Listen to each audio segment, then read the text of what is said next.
चाहिए। 3 necessary condition दिया है, कितना? 3।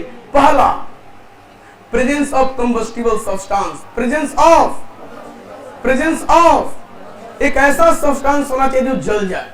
इन की ईंट को लिए हैं, उसका कंबशन करना चाह रहे हैं, कभी उसका कंबशन होने वाला नहीं है। तो किसी भी सब्सटेंस का कंबशन हो, इसके लिए नेसेसरी कंडीशन क्या है? पहला कि वह सब्सटेंस खुद क्या हो? कंबस्टिबल हो। वह सब्सटेंस खुद क्या हो? कंबस्टिबल हो। यानी आपके हाथ में पेपर हो, वुड हो, काउडंग केक हो, पेट्रोल हो, डीजल हो, केरोसिन हो, ये सब क्या है? कंबस्टिबल सब्सटेंसेज हैं। तो सब्सटेंसेज कंबस्टिबल होने चाहिए। दूसरा, presence of supporter of combustion, presence of supporter of combustion. Presence of supporter of combustion का मतलब होता है हवा का होना जरूरी है। हवा का होने का जरूरी है का मतलब है उसमें ऑक्सीजन होना चाहिए। हवा का ये ऑक्सीजन का होना जरूरी है। तो कितना पॉइंट पढ़े? 2। पहला, एक सब्सटेंस कंबस्टिबल होना चाहिए, और दूसरा क्या बोला गया? Presence of air, presence of air, या कह सकते हैं presence of supporter of combustion.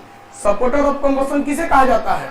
Air को, क्योंकि उसमें ऑक्सीजन पाया जाता है, और ऑक्सीजन किसी भी सब्सटेंस को जलाने में मदद करता है। और तीसरा है कि हम उस सब्सटेंस को गर्म करें। सब्सटेंस को क्या करें? गर्म करें। गर्म करके उसके टेम्परेचर को उसके इग्निशन टेम्परेचर तक ले जाएं। कहां तक ले जाएं? अभी इग्निशन टेम्परेचर क्या है आगे पढ़ना है। यह वह मिनिमम टेम्परेचर है जहां तक आपको सब्सटेंस को गर्म करना पड़ता है। यह वह मिनिमम टेम्परेचर है जहां पे जैसे ही सब्सटेंस का टेम्परेचर पहुंचता है तो सब्सटेंस जलना चालू कर देता है। और किसी भी सब्सटेंस को जलाना है तो आपको गर्म करके उसको कहां ले जाना होता है? उसके इग्निशन टेम्परेचर तक। लकड़ी को जलाना है तो लकड़ी को हम पहले गर्म करते हैं। ऐसा हुआ जैसे फ्लेम के नजदीक ले जाए, लकड़ी जलने लगे, थोड़ा टाइम लगता है। उस टाइम में लकड़ी गर्म होकर उसका टेम्परेचर बढ़ता है, और जैसे ही इग्निशन टेम्परेचर पे पहुंचता है तो इग्निट हो जाता है। इग्निट का मतलब जलाना, इग्निट मीन्स जलाना। जैसे इग्निशन टेम्परेचर पे पहुंचता है उस समय वह सब्सटेंस जलना चालू कर देता है। तो अलग अलग सब्सटेंस का इग्निशन टेम्परेचर अलग अलग होता है। हम इस टॉपिक आगे पढ़ेंगे बबुआ। तो कौन कौन समझ गए जी? 3 नेसेसरी कंडीशन है किसी भी सब्सटेंस के कंबशन के लिए। पहला, प्रेजेंस ऑफ कंबस्टिबल सब्सटेंस। दूसरा, presence of supporter of combustion. और तीसरा, the heating of substance to its ignition temperature. याद हो गया? 3 कितने? 3 क्या क्या? Presence of combustible substance, presence of supporter of combustion, और तीसरा heating the substance to its ignition temperature.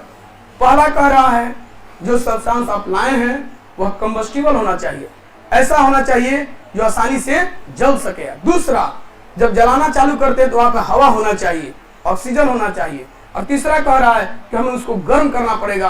कब तक? जब तक उसका टेम्परेचर उसके इग्निशन टेम्परेचर तक ना पहुंच जाए। जैसे उसका टेम्परेचर इग्निशन टेम्परेचर पे पहुंचता है वह सब्सटेंस जलना चालू कर देता है। याद हो गया? कंबशन के लिए कितने नेसेसरी कंडीशन? पहला, प्रेजेंस ऑफ कंबस्टिबल सब्सटेंस। दूसरा, presence of supporter of combustion यानी कि एयर। तीसरा, heating the substance, heating the two it's. समझ में आया बबुआ? किनको समझ में आया? Very very good. एक बार पढ़िए बढ़िया सखू, पढ़िए।